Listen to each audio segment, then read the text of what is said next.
کتنے افسوس کی بات ہے، اب جب سے ہم یہاں آئے ہمارے ساتھیوں نے الحمدللہ امر بالمعروف پہ عمل کیا ہے عملاً۔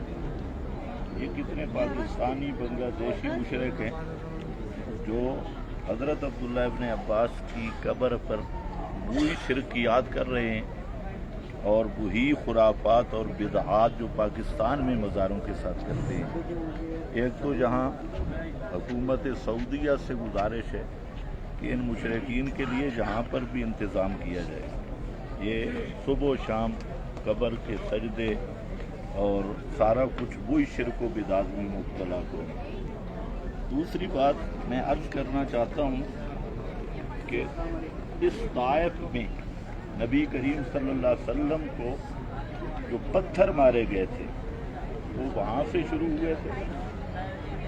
ابن عباس رضی اللہ تعالیٰ عنہ یہ جو حویلی ہے اس کے اندر سے شروع ہوئے، اور یہ پتھر مارنے والے وہ مسجد حداث تک پتھر مارتے رہے۔ یہ 6 میل کا فاصلہ بنتا ہے، وہ 6 میل تک آپ نے پتھروں، حضرت زید بن حارثہ آپ کا غلام ساتھ تھا، وہ دفاع کرتا، اور یہ لوگ جو طائف کے مشرک تھے وہ پتھر مارتے۔ اور وجہ کیا تھی، مسئلہ کیا تھا؟ مسئلہ یہی تھا کہ یہ طائف والے کہتے ہیں کہ یہ انبیاء اولیاء جو دنیا سے چلے گئے یہ ہماری پکاریں سنتے ہیں اور ہمارے سفارشی ہیں۔ ہؤلاء شفاعنا عند اللہ، یہ سورہ یونس سے، اور سورہ زمر میں فرمایا کہ یہ کہتے تھے ما نعبدهم الا لیقربونا الی اللہ زلفیٰ، ہم انہیں اللہ نہیں سمجھتے، اللہ کے برابر نہیں سمجھتے، یہ ہمارے وسیلہ ہیں، ہماری ان کے آگے، ان کی اللہ کے آگے۔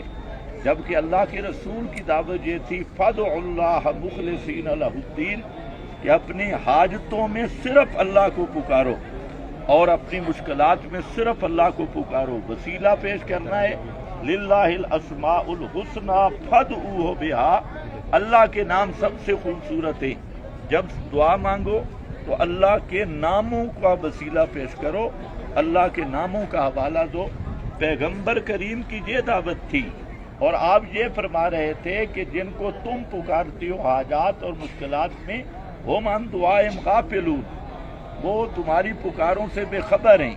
ان تدعوہم لا یسمعوا دعاءکم، اگر تم ان کو پکارو وہ تمہاری پکاریں نہیں سنتے۔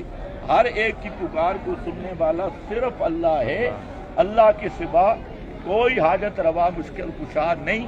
اس لیے نظر نیاز کے لائق بھی اللہ، شور و پکار کے لائق بھی اللہ، ہر ایک کے حال جاننے والا بھی صرف اللہ، کرنے والا بھی صرف اللہ۔ یہ آپ کی دعوت تھی، اور اس دعوت کی وجہ سے ان لوگوں نے پتھر مارے۔